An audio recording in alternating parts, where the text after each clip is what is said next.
Noong unang panahon, may isang hari na may tatlong magagandang anak na babae. Ang pinakamaganda sa tatlo ay ang bunsong si Psyche. Labis siyang hinahangaan at sinasamba ng mga kalalakihan. Kailanman ay hindi ko hinangad ang ganitong kagandahan. Ang akin lamay magmahal at mahalin ng isang taong hindi ako iiwan.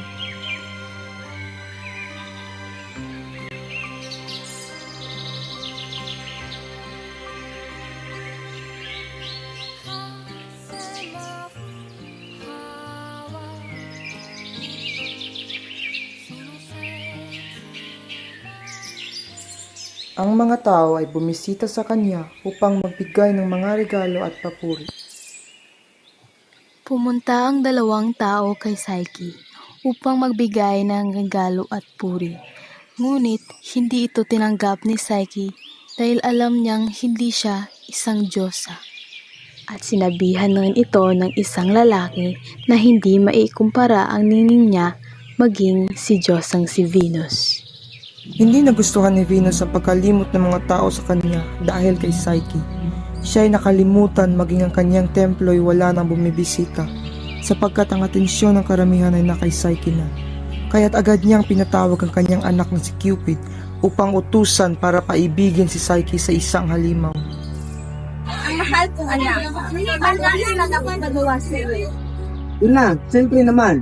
Kahit ano, basta ikaw. Ano ba iyon? Nais ang sanang gamitin niya iyong kapangyarihan sa isang napakagandang dalaga upang sa akin niya. Masusunod yun na. Yan ay simple lamang. Sino ba iyon? Siya ay si Psyche. O, ang kahit na kagandahan. Nagandok ka sa lista. Mukha na kagayan niya. Hindi pa na ano. Natigil na kanya. Mga isang Diyosa, sa tabang ng kalamang. Agad na hinanap ni Cupid ang nasabing babae. Ngunit nang ito ay kanyang nasilayan, siya ay napaibig at napana ang sarili, pati si Psyche. Ano ang aking gagawin? Kailangan ko pumunta kay Apollo upang ako'y kanyang matulungan. Kaagad na nakapag-usap sina Apollo at Cupid. Nagkaroon sila ng kasunduan patungkol sa pagmamahala ni Psyche. Samantala, dahil sa napana ni Cupid ang kanyang sarili, walang kahit sino mang lalaki ang umibig kay Psyche. Sapat na sa kanilang hangaan ang dalaga, ngunit hindi nila makuhang ibigin ito. Agad na nagpunta kay Apollo ang ama ni Psyche, ngunit nauna na si Cupid sa kanya. Ang utos ni Apollo, Ama. Ngayon din ay sundin natin. Tama ka anak, mahirap man sa aking plan. Sundin natin ang kanyang suot mo ang iyong pinakamagandang damit. Ihatid ka namin sa kabundukan. Iwan ka namin mag-isa. Doon mo matatagpuan ang iyong mapapangasawa ng basta. Isang ano, Ma? Isang nakakatakot na nilalang. Dinala si Psyche sa kabundukan. Iyakan ang maririnig sa karamihan at pagkatapos siya'y nagpaiwan.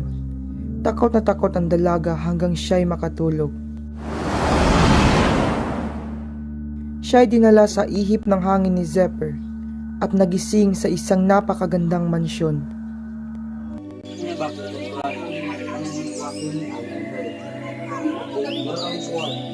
Magandang binibini, maligayang pagdating sa iyong mansyon.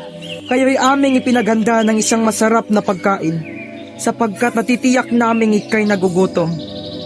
Sino kayo? Nasaan kayo? Bakit hindi ko kayo nakikita? Huwag kang matakot, Lady Psyche. Kami ang iyong matatapat na alipin. Andito ka ngayon sa lugar na ikay itinakda. Kain ka na. Natapos na siyang kumain at naitanong, Ito ba ang mansyon ng aking mapapangasawa? tama ka dyan, binibini. O, nasaan na siya? Kailan siya darating? Ako nga ba'y mahal niya? Hindi ko nga palang kami nagkita. Kung nagkausap man lang. Aming nasisiguro yan, binibini. Mahal kanyang talaga at darating na siya maya-maya. Nakatulog ang dalaga. Ganda kong asawa. Andito na ako. Ikaw na ba iyan ang aking mapapangasawa? Ako nga ito. Kasi siguro kung hindi ka alimaw. Ang iyong boses ay malamig. magiging kamay. Ngunit, nais makita kita. Hindi mo na ngayon. Medyo makakaba pa rin ang panahon bago mo makita ang aking anyo. Magtiwala ka lamang. Hindi makita ni Psyche ang kanyang asawa, ngunit panatag ng kanyang kalooban. Kakaiba ang kanyang kasiyahan sa piling ng kanyang minamahal. Nandito ako upang ipaalam sa iyo na yung dalawang kapatid na nagdarang sa iyo at sila ay magdadala ng peligro sa buhay mo. Hindi mo na magkagawa yan. Nais ko lamang malaman nila. Hayaan kitang makita sila. Ngunit huwag mo lang hayaan na makita sa akin dahil ito'y kanapahamak mo. Kamusta naman siya? Sabay gwapo, matutulo ano. Siya ay binata. Sinabi ng ikalawang kapatid ni Psyche na, simula noon pa, alam na namin na ang iyong asawa ay may nakakatakot na kaanyuan. Siya'y mabait pa lamang ngayon, ngunit sa paglipas ng panahon, ay siya'y magiging masama na sa iyo. Ito'y magdadala sa iyo ng kapahamakan. Sinabi naman ni Psyche na, paano na naman ito nasabi? Hindi totoo yan. Di naman niya magagawa sa akin yan. Sinabi naman ng unang kapatid niya na, totoo ang aming sinasabi. Nakalagay iyan sa oracle. Sa hindi alam ni Psyche, lubos na palang naiinggit ang kapatid niya sa kayamanang mayroon siya. Kaya napagpasyahan nilang kunin ang mga kayamanan at paniwalaan si Psyche na ang kanyang asawa ay isang masamang lalaki. Nakatulog na ang lalaki at dahan-dahang sumilip si Psyche sa mukha ng kanyang minamahal. Kung ano nga ba ang itsura nito?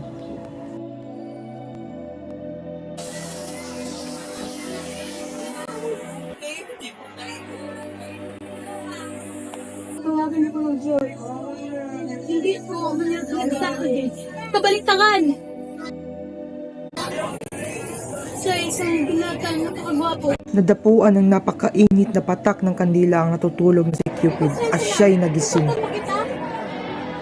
Tumawakan, di ba sinabi ko sa iyo, ito'y magdudulot ng pinsala sa ating dalawa? Iliit na bagay. Wala makapitang Pinako mo ang iyong pangako. Sinuway mo ang aking kaibigan. Ngunit hindi ko sinasadya. Hindi mabubuhay ang pag-ibig kung walang pagtitiwala. Kaagad na umalis si Cupid at hindi na siya nasundan pa ni Psyche. Ito'y bumalik sa kanyang inang si Venus at doon nagpahilom ng kanyang mga sugat. Gagawin ko lahat upang makita ang dali ang aking asawa. Kapatid ko sa kanyang na pangiyan ang kaibigan. Para Venus. Nandito ako upang hingin. Katawan ng anak. Ngayon ko lang ibigin.